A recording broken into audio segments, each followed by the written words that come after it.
네, 안녕하세요. 류창원 세무사입니다.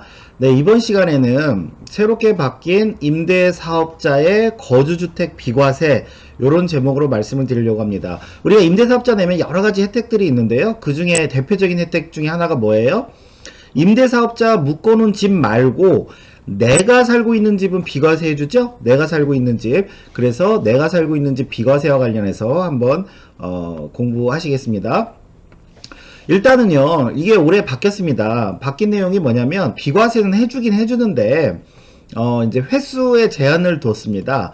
그러면은 만약에 이제 그 바뀌기 전 내용은 어떤지 먼저 한번 볼게요. 바뀌기 전에는 내용이 이렇죠. 만약에 이제 내가 장기 임대주택을 보유한 임대사업자가 그 본인이 이제 2년 이상 본인이 거주한 주택을 팔 때는 비과세를 해주고요. 그리고 이걸 팔고 나서 새로 또 뭐를 취득해서 거기서 또 거주를 하면 또 비과세를 해줍니다. 즉 무슨 말이냐면 비과세 횟수 제한이 없었어요. 그럼 한번 요 표를 보고 한번 다시 말씀드릴게요. 내가 A, C, D 세 채가 있었어요. 그래서 C와 D는 임대사업자를 냈습니다. 그래서 임대로 묶어놨어요.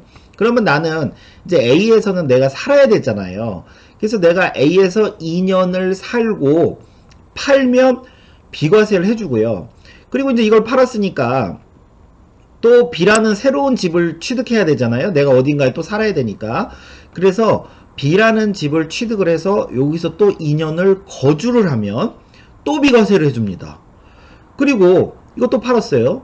근데 마침 이걸 팔았는데 임대주택의 그 의무임대 기간, 예를 들어서 4년, 근데 이제 그 5년 이상은 임대를 해야 되니까요. 뭐 5년 지나가지고 임차인이 나갔다고 가정을 하고, 내가 그러면 잘됐다, 이쪽으로 다시 들어가야겠다 해서 내 집으로 들어갔어요. 요 임대하던 그 사람은 내보내고, 그래서 여기 들어가서 내가 여기서 또 2년을 거주하면 이것도 비과세를 해줘요. 근데 이게 전체 비과세 해주진 않고요. 다른 집 있었던 요 기간만큼은 과세를 하고요. 요만큼만 비과세 해줘요. 요만큼은 뭐 저희 세무사들이 세금을 계산하겠죠. 그 비과세 금액을 계산하겠죠. 그래서 요만큼만 비과세를 해주고요. 그리고 이것도 또 팔았어요. 팔았는데 또 마침 의무임대, 뭐 예를 들어서 8년짜리 그 의무임대를 다 채웠어요. 그래서 잘됐다, 일로 들어가야겠다 해서 마지막 D주택에 들어가면 역시 마찬가지로 여기서 2년 이상 거주하면요, 요 중복된 기간만큼은 뺀 요 짜투리만큼은 비과세를 해줍니다. 비과세 엄청 많이 해주죠. 벌써 요거는 완전히 두 번 다 해주고, 요거는 다는 아니지만 그래도 조금씩 비과세 해주죠. 이런 식으로 비과세 횟수 제한이 없었습니다. 그런데 이제 이걸 횟수 제한을 이제 두겠다는 거죠. 무슨 얘기냐면 이제 그 2019년부터는 한 번만 해줄 거예요. 한 번만. 즉 무슨 말이에요? 아까랑 똑같은 사례예요. A가 있고 C, D가 있는데 예를 들어서 내가 A에서 2년을 거주하고 CD는 임대로 묶어놨어요. 그럼 A 팔 때 비과세 당연히 해주죠. 그죠? 해주는데 이걸 팔고 나서 B라는 집으로 내가 이제 이사를 갔단 말이죠. 이사를 가고 여기에서 2년을 살면 어떻게 되냐? 2년을 살면 그때는 과세를 하겠다고 합니다. 과세.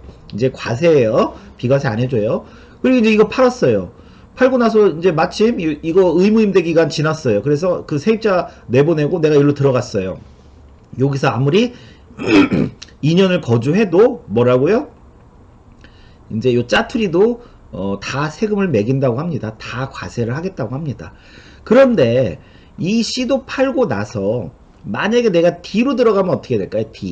D로 들어가면 그때는 그래도 요만큼은 해줄게, 비과세.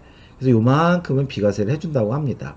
예, 그래서 이제는 횟수에 최초 1회만 해주고 마지막 남은 그 임대주택에 내가 들어가 살 때는 요 짜투리 기간만큼은 비과세를 해준다. 요렇게 이번에 법이 바뀌었고요. 그 다음에 이제 간혹가다 이 임대주택 임대사업자들 거주주택 비과세 관련해서요, 좀 잘못 알고 계시는 분들이 있어요. 무슨 말이냐면, 우리가 거주와 관련해서 비과세를 받으려면은 그 조정지역의 경우 8이 17년 8월 2일 부동산 대책과 좀 관련 있죠? 그죠? 17년 8월 2일 부동산 그 대책에서 내용이 뭐예요? 8월 3일 이후에 취득한 조정지역의 경우는 2년 거주를 해야지 비과세다. 이런 내용이 있죠? 그래서 이걸 헷갈려 하는 거예요. 무슨 말이냐면, 아니 세무사님 아니에요, 이거 그 거주 안 해도 돼요.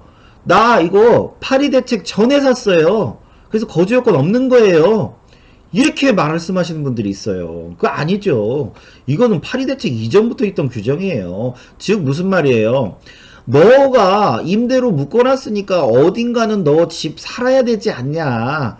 그거는 우리가 비과세 해줄게. 이런 취지지. 이게 무슨 파리 대책 전에 샀으면은 보유만 하면 되고, 파리 대책 이후면은 요 임대주택 관련해서 거주만 하면 이런 내용이 아니에요. 그래서 간혹 가다가 이거 그 오해하시는 분들이 있는데 요거 좀 조심하셔야 됩니다.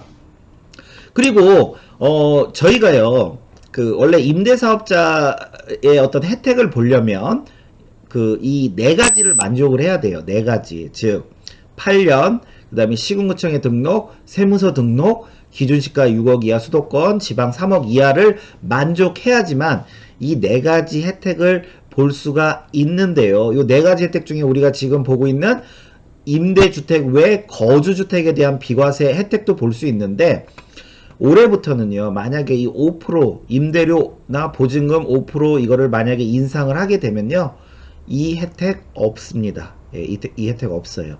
예, 이 혜택 없습니다. 이거 조심하셔야 돼요. 그 다음에 이거 이제 더불어서 또 말씀을 드리면 간혹 가다가 그 우리가 4년짜리가 있고요 8년짜리가 있습니다. 그런데 세무사님 이거 4년짜리 의무 그 등록하고 4년만 있다가 그 4년 의무임대 해도 요거 비과세 되나요? 라고 하는 분들이 있는데 4년짜리를 등록을 하시는 분들은 의무임대 기간이 4년이지만 반드시 5년을 임대하셔야지만 이게 비과세가 돼요. 반드시 5년을 갖고 있으셔야 되고, 8년짜리 의무임대 하신 분들이야 뭐 어차피 8년 갖고 있을 거니까 당연히 비과세가 되고요. 그것도 조심하셔야 됩니다. 네, 뭐 간단한 내용이지만 그래도 이게 중요한 내용이기 때문에 이것도 반드시 정리를 하셔야 됩니다. 네, 오늘 수업은 여기까지 하겠습니다. 감사합니다.